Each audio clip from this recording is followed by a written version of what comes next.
ಎಲ್ಲ ಅವ್ರವರಲ್ಲೇ ತುಳಿಯೋಕೆ ನೋಡ್ತಾರೆ ಪಾಪ. ಸಿದ್ದರಾಮಯ್ಯ ತುಳಿಯೋಕೆ ನೋಡ್ತಾರೆ, ಇನ್ನೊಬ್ಬರು ಡಿ ಕೆ ಶಿವಕುಮಾರ್ ತುಳಿಯೋಕೆ ನೋಡ್ತಾರೆ. ಎಲ್ಲ ಹಂಗೆ ಆಗಿಬಿಟ್ಟಿದೆ. ಆವಾಗ ರಾಮಕೃಷ್ಣ ಹೆಗಡೆ ಇವರೆಲ್ಲ ಇದ್ರಲ್ಲ, ದೇವೇಗೌಡ ಇವರೆಲ್ಲ, ಆವಾಗ ಏನಿದ್ರು ಜನಗಳಲ್ಲಿ ಮನೆ ಭಾವನೆ ಇತ್ತು. ಅಪ್ಪ ನಾನು ಕಾಂಗ್ರೆಸ್ಸೇ, ನಾನು ಜೆ ಡಿ ಎಸ್ಸೇ ಅನ್ನೋದು ಮನೆ ಭಾವನೆ ಇತ್ತು. ಸುಮ್ಮನೆ ಮೇಲ್ನೋಟ ಕಿತ್ತಾಡ್ತಾ ಇರ್ತಾರೆ ಮೀಡಿಯಾದವ್ರಿಗೆ, ಅದು ಕಾಣಿಸ್ತಾ ಇರ್ತದೆ ಅಷ್ಟೇ. ಅವರು ಎಲ್ಲ ಯಾವುದೇ ಅವ್ರ ದೊಡ್ಡ ಮಕ್ಕಳು ಮದುವೆ ಆಗಲಿ, ಮಂಜು ಆಗಲಿ, ಎಲ್ಲ ಕಡೆಯೂ ಎಲ್ಲರೂ ಇದ್ದಿರ್ತಾರೆ, ಎಲ್ಲರೂ ಭಾಗಿಯಾಗಿರ್ತದೆ. ಆವಾಗ ರಾಜಕೀಯ ಏನೂ ಬರಲ್ಲ ಅವ್ರಿಗೆ. ಫಸ್ಟು ಎಜುಕೇಷನ್ನು, ಸೆಕೆಂಡು ಆರೋಗ್ಯ, ಈ ಎರಡನ್ನೂ ನೆಗ್ಲೆಕ್ಟ್ ಮಾಡ್ತಾ ಇದ್ದಾರೆ ಸರ್ಕಾರ. ಫಸ್ಟು ಇದನ್ನು ಮಾಡಬೇಕು. ಎಜುಕೇಷನ್ಗಿಲ್ದಿರ, ಹೊಟ್ಟೆಗಿಲ್ದಿರ ಪಾಪ ಈ ಕಾಲೇಜ್ ಮಕ್ಕಳು ಇದು ತುಂಬ ಹಳ್ಳಿಗಳಿಂದ ಬಂದುಬಿಟ್ಟು ಹೈಯರ್ ಎಜುಕೇಷನ್ಗೋಸ್ಕರ ಸಾಯಂಕಾಲ ಟೈಮ್ ಅದು ಇದು ಕೆಲಸಕ್ಕೆ ಹೋಗ್ಕೊಂಡು ಓದ್ಕೊಂಡು ಇದು ಮಾಡ್ಕೊತಾರೆ. ಅವ್ರು ಸರಿಯಾದ ರೀತಿ ಅವ್ರಿಗೂ ಎಜುಕೇಷನ್ ಕೊಡ್ತಾ ಇಲ್ಲ. ಸೊ ದುಡ್ಡು ಕೊಟ್ಟು ಮತ್ತೆ ರಾಜಕೀಯಕ್ಕೆ ಬರಬೇಕಾದ್ರೆ ಅವ್ರು ಹಗರಣ ಮಾಡಲೇಬೇಕು. ಮಾಡದಿರ ಇದ್ದರೆ ವಿಧಿನೇ ಇಲ್ಲ. ಪ್ರಜ್ಞಾವಂತ ವೋಟರ್ಸ್ ಎಲ್ಲರಿಗೂ ಬರಲ್ವೋ ಅಲ್ಲಿವರೆಗೂ ಈ ಭ್ರಷ್ಟಾಚಾರನೂ ನಿಲ್ಸೋಕ್ಕಾಗಲ್ಲ. ಸರ್, ಸದ್ಯದ ಮಟ್ಟಿಗೆ ನಮ್ಮ ರಾಜ್ಯದಲ್ಲಿ ರಾಜಕೀಯ ಎಷ್ಟು ಮಟ್ಟಕ್ಕಾಗಿದೆ ಅಂದರೆ ಬ್ಲ್ಯಾಕ್ ಮೇಲ್ ರಾಜಕೀಯ ಥರ ಆಗಿದೆ. ಅಂದರೆ ನೀವು ಹಗರಣ ಎತ್ತಿಡ್ದಿದ್ದೀರ, ನಮ್ಮದು ನಾವು ನಿಮ್ಮದು ಒಂದು ಎತ್ತಿಡಿತೀವಿ ಹಗರಣಗಳನ್ನ ಅನ್ನೋ ಮಟ್ಟಿಗೆ ಬ್ಲ್ಯಾಕ್ ಮೇಲ್ ರಾಜಕೀಯ ಮಾಡ್ತಿದ್ದಾರೆ. ಏನು ಅನಿಸುತ್ತೆ ಸರ್ ಇದ್ರ ಬಗ್ಗೆ? ಅದ್ರ ಬಗ್ಗೆ, ರಾಜಕೀಯದ ಬಗ್ಗೆ ನಾವೇನು ಮಾತಾಡೋಕ್ಕೆ ಹೋಗಲ್ಲ. ಇವಾಗ ಸದ್ಯಕ್ಕೆ ಜನರಿಗೆ ಬಂದು ಫಸ್ಟು ಎಜುಕೇಷನ್ನು, ಸೆಕೆಂಡು ಆರೋಗ್ಯ, ಈ ಎರಡನ್ನೂ ನೆಗ್ಲೆಕ್ಟ್ ಮಾಡ್ತಾ ಇದ್ದಾರೆ. ಅದೇ ಮೈನ್ ಎರಡು ಕೆಲಸ ಕರೆಕ್ಟಾಗಿ ಸರ್ಕಾರ, ಯಾವುದೇ ಸರ್ಕಾರ ಬರಲಿ, ಆ ಎರಡು ಕೆಲಸ ಕರೆಕ್ಟಾಗಿ ಮಾಡಿಬಿಟ್ರೆ ಯಾವುದು ಬೇಕಾಗಿಲ್ಲ ಮನುಷ್ಯರಿಗೆ. ಆರೋಗ್ಯ, ಯಾವ ಸರ್ಕಾರಿ ಹಾಸ್ಪಿಟ್ಲು ಅಂತೇಳಿ ಹೋದ್ರೂ ಅಲ್ಲಿ ಆಂಬುಲೆನ್ಸು ಬರೋಬ್ಬರು ಪಾಪ ತುಂಬ ಹೊತ್ತಿಂದ ಎಷ್ಟು ಕಷ್ಟಪಟ್ಟು ಆ ಟ್ರಾಫಿಕ್ಗಳಲ್ಲೆಲ್ಲ ಬಂದು ಹಾಸ್ಪಿಟ್ಲ್ ಹತ್ರ ಕರ್ಕೊಂಡೋಗ್ತಾರೆ. ಇಲ್ಲಿ ಐ ಸಿ ಯು ಬೆಡ್ ಇಲ್ಲ, ಆ ಬೆಡ್ ಇಲ್ಲ, ಈ ಬೆಡ್ ಇಲ್ಲ, ಒಂದು ಚೂರೂ ಅದ್ರ ಬಗ್ಗೆ ಕೇರ್ ತಗೊಳಲ್ಲ. ಆ ಡ್ರೈವರ್ಗಳು ಪಾಪ ಎಲ್ಲಿ ಆಕ್ಸಿಡೆಂಟು ಏನು ಲೆಕ್ಕಿಸದೆ ಎಲ್ಲ ಕರ್ಕೊಂಬಂದಿರ್ತಾರೆ. ಆದರೆ ಈಗ ಸರ್ಕಾರಿ ಹಾಸ್ಪಿಟ್ಲ್ಗಳಲ್ಲಿ ಅಲ್ಲೊಂದು ಜಾಲನೇ ಅಂದ್ಕೊಂಡ್ಬಿಟ್ಟಿದೆ. ಅಂದರೆ ಈ ಪ್ರೈವೇಟ್ ಹಾಸ್ಪಿಟ್ಲಿಗೆ ಕರ್ಕೊಂಡು ಹೋಗೋದು, ಅಲ್ಲಿ ಬಿಟ್ಬಿಡೋದು, ಹೋಗ್ಬಿಡೋದು.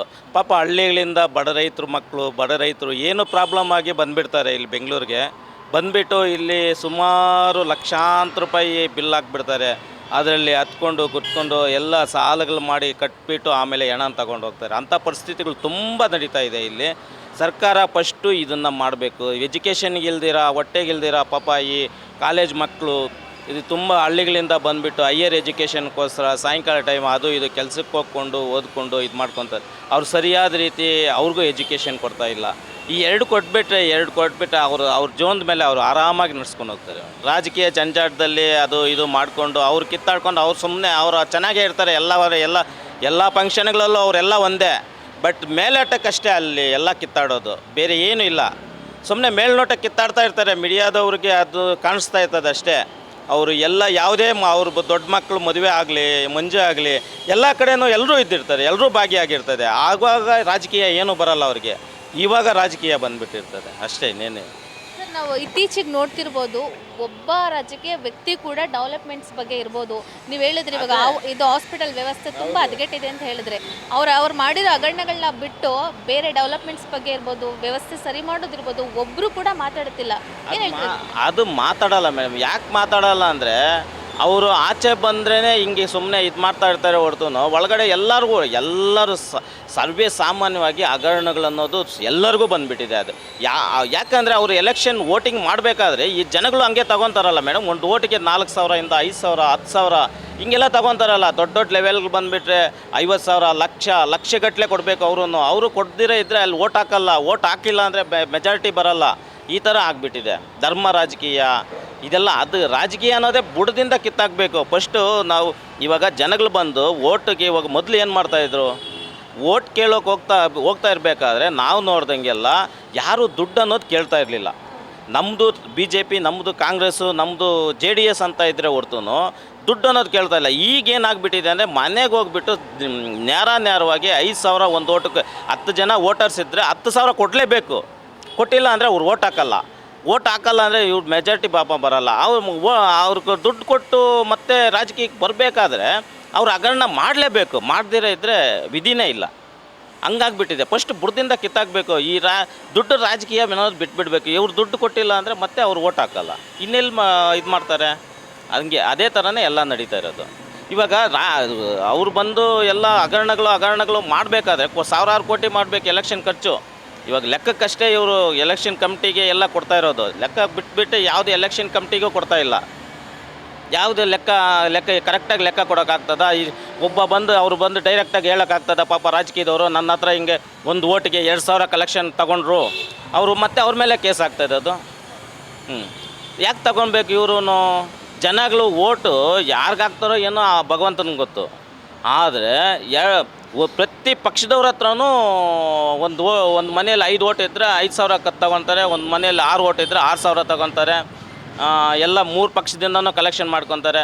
ಅಲ್ಲೇ ಯಾರು ಇವತ್ತು ಯಾರಿಗೆ ಮೆಜಾರಿಟಿ ಕೊಡೋಣ ಏನು ಡಿಸೈಡ್ ಅಲ್ಲ. ಅಲ್ಲಿ ಹೋಗೋದು ಯಾವುದೋ ಒಂದಕ್ಕೆ ಜಾಸ್ತಿ ಯಾರು ದುಡ್ಡು ಕೊಟ್ಟಿರ್ತಾರೋ ಅವ್ರಿಗೆ ಹಾಕ್ಬಿಟ್ಟು ಬರೋದು. ಈ ಥರ ಇದು ಮಾಡಬೇಕು. ಪ್ರಜ್ಞಾವಂತ ವೋಟರ್ಸ್ ಎಲ್ಲರಿಗೂ ಬರಲ್ವೋ ಅಲ್ಲಿವರೆಗೂ ಈ ಭ್ರಷ್ಟಾಚಾರನೂ ನಿಲ್ಸೋಕ್ಕಾಗಲ್ಲ. 100% ಪ್ರಜ್ಞಾವಂತ ಮತದಾರರು ಎಲ್ಲಿವರೆಗೂ ಬರ್ತಾರೋ ಅಲ್ಲಿವರೆಗೂ ಭ್ರಷ್ಟಾಚಾರನೂ ನಿಲ್ಸೋಕ್ಕಾಗಲ್ಲ. ಭ್ರಷ್ಟಾಚಾರ ಏನು ಮಾಡೋಕ್ಕೂ ಆಗಲ್ಲ. ಅದು ಯಾಕಂದರೆ ಸ್ಟಾರ್ಟಿಂಗಿಂದನೇ ಆಳವಾಗಿಬಿಟ್ಟಿದೆ ಬೇರುಗಳು. ಇದು ಇವಾಗ ಹಾಸ್ಪಿಟಲ್ಲಿ ಹೋಗಿ ಗೌರ್ಮೆಂಟ್ ಹಾಸ್ಪಿಟ್ಲಲ್ಲಿ ಯಾವುದೇ ರೀತಿ ಟ್ರೀಟ್ಮೆಂಟು ಕೊಡೋಲ್ಲ. ಸುಮ್ಮನೆ ನಾಮಕಾಸು ಎಷ್ಟು ಸಾವಿರಾರು ರೂಪಾಯಿ ಬಿಲ್ಗಳಾಗ್ತಾಯಿದೆ ಅಷ್ಟೇ. ಯಾರ್ಯಾರು ಕೊಡ್ತಾಯಿದ್ದಾರೆ, ಏನೇನು ಕೊಡ್ತಾಯಿದ್ದಾರೆ ಏನೂ ಗೊತ್ತಾಗಲ್ಲ. ವಿಕ್ಟೋರಿಯಾ ಹಾಸ್ಪಿಟ್ಲಿಗೆ ಹೋಗಿಬಿಡಿ, ಅಲ್ಲಿ ಎಷ್ಟು ಜನ ಬೇರೆ ಬೇರೆ ಆಂಬುಲೆನ್ಸ್ಗಳು ಅಲ್ಲಿ ಇದು ಮಾರ್ಕೆಟಿಂಗೇ ಬಿಟ್ಬಿಟ್ಟಿದ್ದಾರಲ್ಲ. ವಿಕ್ಟೋರಿಯಾ ಹಾಸ್ಪಿಟ್ಲು ಇದರಲ್ಲಿ ಯಾವುದು ನಿಮಾನ್ಸು ಎಲ್ಲ ಮಾರ್ಕೆಟಿಂಗೇ ಬಿಟ್ಬಿಟ್ಟಿದೆ. ಯಾರು ಪೇಷಂಟ್ ICU ಪೇಷಂಟ್ ಇಲ್ಲ, ಅಲ್ಲಿ ಹೋದ್ರೆ ICU ಬೆಡ್ ಇಲ್ಲ ಅಂತಾರೆ. ಅಲ್ಲಿ ಬೆಡ್ ಇಲ್ಲ ಅಂದ ತಕ್ಷಣ ಇವ್ರು ಕಾಯ್ತಾ ಇರ್ತಾರೆ, ಪ್ರೈವೇಟು ಇವರು ಹಾಸ್ಪಿಟ್ಲು.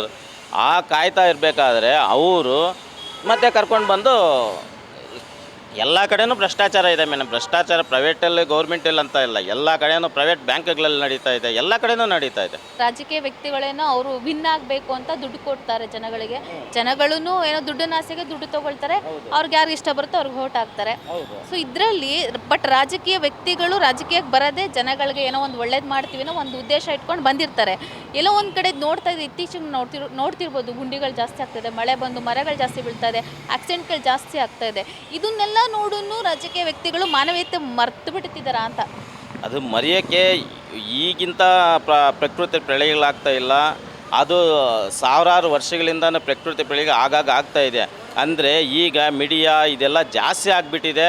ಅದು ಜನಗಳಿಗೆ ಗೊತ್ತಾಗ್ತಾ ಇದೆ. ಮೊದಲಿಗೆ ಆವಾಗೇನು ಮೀಡಿಯಾ ಇರಲಿಲ್ಲ, ಮೊಬೈಲು ಇಂಟರ್ನೆಟ್ಟು ಯಾವುದು ಯೂಸ್ ಮಾಡ್ತಾ ಇರಲಿಲ್ಲ. ಒಬ್ಬರಿಂದ ಒಬ್ರಿಗೆ ಜನ ಸ್ಪ್ರೆಂಡ್ ಮಾಡಬೇಕಂದ್ರೆ ಪತ್ರಿಕೆಗಳು ಯಾವುದೋ ಒಂದು 5-6 ದಿನ ಆಗಬೇಕಾಗಿತ್ತು. ಈಗ ಹಂಗಿಲ್ಲಲ್ಲ, ಒಂದೇ ಕ್ಷಣದಲ್ಲಿ ವಾಟ್ಸಪ್ಪು ಫೇಸ್ಬುಕ್ಕು ಅವು ಇವು ಎಲ್ಲ ಬಂದುಬಿಟ್ಟಿದೆ, ಚೆನ್ನಾಗಿ ಗೊತ್ತಾಗ್ಬಿಡ್ತಾ ಇದೆ. ಅದು ಪ್ರಕೃತಿ ಈಗಿಂದ ಇಲ್ಲ, ಆವಾಗ ಇಂದನೂ ಅದಿದೆ. ಆದರೆ ಅದನ್ನು ಅವಾಗ ಸರಿಯಾಗಿ ಸಂಭಾಳಿಸ್ತಾಯಿದ್ರು, ನಿಭಾಯಿಸ್ತಾಯಿದ್ರು. ಮೀಡಿಯಾ ಏನು ಇರಲಿಲ್ಲ ಅಂದ್ರೂ ಅದನ್ನು ಯಾವ ರೀತಿ ಬದ್ಧತೆ ಮಾಡಬೇಕು, ಏನು ಮಾಡಬೇಕು, ಜನಗಳಿಗೆ ರಾಜರು ಮಹಾರಾಜರು ಎಲ್ಲ ಚೆನ್ನಾಗಿ ನೋಡ್ಕೊತಾಯಿದ್ರು. ಈಗೆಲ್ಲ ಏನಾಗ್ಬಿಟ್ಟಿದೆ, ಅದೇ ಹೇಳಿದ್ನಲ್ಲ, ವೋಟರ್ಸ್ ಎಲ್ಲ ಭ್ರಷ್ಟಾಚಾರಕ್ಕೆ ಅವರೇ ತಗೊಂಡು ದುಡ್ಡು ಕೊಟ್ಟು ಒಂದು ಓಟ್ಗೆ ನಾವೇ ನೋಡಿದ್ದೀವಿ 5,000 ಕೊಡ್ತಾರೆ, 6,000 ಕೊಡ್ತಾರೆ. ಅಂಥ ಒಂದು ಎಲೆಕ್ಷನ್ ಜಿದ್ದಾಜಿದ್ದಿ ರಾಜಕೀಯಗಳು ನಡೆಯಿದೆ. ಆವಾಗ ಜಿದ್ದಾಜಿದ್ದಿ ರಾಜಕೀಯ ಮಾಡಬೇಕಾದ್ರೆ ಇವರು ಹಗರಣಗಳು ಮಾಡಲೇಬೇಕಲ್ವಾ?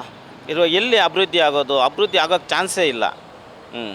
ಸರ್, ಇದೇ ಥರ ಆದರೆ ಇನ್ನು ಮುಂದೆ ರಾಜ್ಯಕ್ಕೆ ಎಷ್ಟರ ಮಟ್ಟಕ್ಕೆ ತಲುಪುತ್ತೆ, ಎಲ್ಲಿಗೆ ತಲುಪುತ್ತೆ ಅಂತ ಅನಿಸುತ್ತೆ ಮೇಡಮ್. ಎಲ್ಲಿಗೆ ತಲುಪುತ್ತೆ ಅನ್ನೋದಕ್ಕಿಂತ ಫಸ್ಟು ಭ್ರಷ್ಟಾಚಾರನ ಮಾಡಬೇಕು. ಭ್ರಷ್ಟಾಚಾರ ಯಾವಾಗ ಜನಗಳು ಒಂದು ಏನೇ ಬೇಕಾದ್ರೂ ಭ್ರಷ್ಟಾಚಾರ ಬೇಕು. ಭ್ರಷ್ಟಾಚಾರ ಅಂದರೆ ಜನಗಳು ಯಾವಾಗ ದುಡ್ಡು ಕೊಟ್ಟು ಕೆಲಸಗಳು ಮಾಡಿಸ್ಕೊತಾರೋ ಆವಾಗ ವೋಟರ್ಸು ಅಷ್ಟೇ ದುಡ್ಡು ತಗೊಂಡು ಓಟ್ ಹಾಕೋದನ್ನು ನಿಲ್ಲಿಸ್ಬೇಕು. ಅದೇ ಫಸ್ಟ್ ಅಲ್ಲಿಂದನೇ ಅಡಿಪಾಯ ಆಗಿರೋದು. ಮದ್ದು ಅಂದರೆ ಈ ರಾಮಕೃಷ್ಣ ಹೆಗಡೆ ಆಗಿರಲಿ, ಆವಾಗ ದೇವೇಗೌಡ ಮುಖ್ಯಮಂತ್ರಿ ಆಗಿರುವ ಆಗ JH ಪಟೇಲು ಆ ಟೈಮಲ್ಲಿ ಹೆಂಗಿತ್ತು ಅಂದರೆ ರಾಜಕೀಯ KC ಚಂಗಲರಾಯ ರೆಡ್ಡಿ ಫಸ್ಟ್ ಮೊದಲನೇ ಮುಖ್ಯಮಂತ್ರಿ ಅವರು ಮುಖ್ಯಮಂತ್ರಿ ಆಗಬೇಕಾಗಿದ್ರೆ ಅವರೆಲ್ಲ ದುಡ್ಡು MLAಗಳಿಗೆ ದುಡ್ಡು ಕೊಟ್ಟು ಮಾಡಿಲ್ಲ ಮುಖ್ಯಮಂತ್ರಿ ಅವರೆಲ್ಲ. ಸೊ ಇದರಿಂದ ಮಾಡಿದರು ಅಷ್ಟೇ, ದುಡ್ಡು ಕೊಟ್ಟು ಯಾವ MLAನೂ ಮಾಡಿಲ್ಲ. ಇವಾಗ ಒಂದು ಮುಖ್ಯಮಂತ್ರಿ ಆಗಬೇಕಂದ್ರೆ ಒಬ್ಬ ಬಂದು ಇನ್ನೊಬ್ಬ ನಾನು ಮುಖ್ಯಮಂತ್ರಿ ಆಗ್ತೀನಿ, ನಮಗೆ ಒಂದು 10 ಜನ ಟೀಮ್ ಇದ್ದಾರೆ ಅಂತ ಅವ್ರು ಎದ್ದೇಳ್ತಾರೆ, ಇನ್ನೊಬ್ಬರು ಎದ್ದೇಳ್ತಾರೆ. ಎಲ್ಲ ಅವರವರಲ್ಲೇ ತುಳಿಯೋಕ್ಕೆ ನೋಡ್ತಾರೆ. ಪಾಪ ಸಿದ್ದರಾಮಯ್ಯ ತುಳಿಯೋಕ್ಕೆ ನೋಡ್ತಾರೆ, ಇನ್ನೊಬ್ಬರು DK ಶಿವಕುಮಾರ್ ತುಳಿಯೋಕ್ಕೆ ನೋಡ್ತಾರೆ. ಎಲ್ಲ ಹಂಗೆ ಆಗಿಬಿಟ್ಟಿದೆ. ಆವಾಗ ರಾಮಕೃಷ್ಣ ಹೆಗಡೆ ಇವರೆಲ್ಲ ಇದ್ರಲ್ಲ, ದೇವೇಗೌಡ ಇವರೆಲ್ಲ ಆವಾಗ ಏನಿದ್ರು ಜನಗಳಲ್ಲಿ ಮನೆ ಭಾವನೆ ಇತ್ತು. ನಾನು ಕಾಂಗ್ರೆಸ್ಸೇ, ನಾನು JDS ಅನ್ನೋದು ಮನೆ ಭಾವನೆ ಇತ್ತು. ಆವಾಗ ಚೆನ್ನಾಗಿ ಯಾರು ದುಡ್ಡು ತಗೊಂಡು ಓಟ್ ಹಾಕ್ತಾ ಇರಲಿಲ್ಲ. ಈಗ ಬರ್ತಾ ಇರೋ ರಾಜಕೀಯದಲ್ಲಿ ದುಡ್ಡು ದುಡ್ಡು ದುಡ್ಡು ಇನ್ನೆಲ್ಲಿ ಅವರು ಭ್ರಷ್ಟಾಚಾರ ಮಾಡ್ದಿರ ಇರೋಕ್ಕೆ ಸಾಧ್ಯನೇ ಇಲ್ಲಲ್ಲ ಪಾಪ. ನೆಕ್ಸ್ಟ್ ಬರಬೇಕಾದ್ರೆ ಒಂದು ಗೆಲ್ಲಬೇಕಾದ್ರೆ ಅವರು 500 ಕೋಟಿ 1000 ಕೋಟಿ ಇಟ್ಕೊಂಡು ಬರಲೇಬೇಕು ಎಲೆಕ್ಷನ್ಗೆ. ಅವಾಗ ಭ್ರಷ್ಟಾಚಾರ ಮಾಡಿದ್ರೆ ಎಲ್ಲಿಂದ ಬಂದುಬಿಡ್ತದೆ ಅವ್ರಿಗೆ ಪಾಪ ದುಡ್ಡು? ಭ್ರಷ್ಟಾಚಾರ ಮಾಡಲೇಬೇಕು. ದುಡ್ಡು ಕೊಟ್ಟು ಓಟ್ ಹಾಕ್ಸೋದು ಅವರು ನಿಲ್ಲಿಸ್ಬೇಕು, ದುಡ್ಡು ತಗೊಂಡು ಓಟ್ ಹಾಕೋದು ಇವರು ನಿಲ್ಲಿಸ್ಬೇಕು. ಆವಾಗ ಸಾಧಾರಣವಾಗಿ ಸ್ವಲ್ಪ ಮಟ್ಟಕ್ಕೆ ಒಂದು ಲೆವೆಲ್ಗೆ ಬರ್ತದೆ. ಯಾವುದೇ ಬ್ರಿಡ್ಜ್ಗಳು ಓಪನ್ ಆಗ್ತಾಯಿಲ್ಲ, ಯಾವುದೇ ದೊಡ್ಡ ದೊಡ್ಡ ಕಾಮಗಾರಿಗಳು ಇವಾಗ 10 ವರ್ಷದಿಂದ ಈಚೆ ಒಂದು ಪ್ರಾಜೆಕ್ಟ್ ಕರೆಕ್ಟಾಗಿ ಆಗಿಲ್ಲ. ಯಾವುದೇ 1000 ಕೋಟಿ 2000 ಕೋಟಿ 3000 ಕೋಟಿ ಎಷ್ಟು ಟ್ರಾಫಿಕ್ಗಳಿದ್ದಾವೆ ಯಾವುದು ಮಾಡ್ತಾಯಿಲ್ಲ. ಏನೋ ಸಣ್ಣಪಣ್ಣ ಮಾಡ್ಕೊಂಡು ಹೋಗ್ತಾ ಇದ್ದಾರೆ. 5 ವರ್ಷ ಎಲೆಕ್ಷನ್ ಬಂದಾಗ ಸ್ವಲ್ಪ ರಸ್ತೆಗಳು ಹಾಕಿ ಮಾಡಿಬಿಡ್ತಾರೆ, ಅದು ಅಷ್ಟೇ ಮುಗ್ದೋಯ್ತು. ಅದು ಒಂದು ಬಿಟ್ಟರೆ ದೊಡ್ಡ ಪ್ರಾಜೆಕ್ಟ್ಗಳು ನಮ್ಮ ಕರ್ನಾಟಕಕ್ಕೆ ಯಾವುದೂ ಆಗಿಲ್ಲ. Beat plus Karnataka.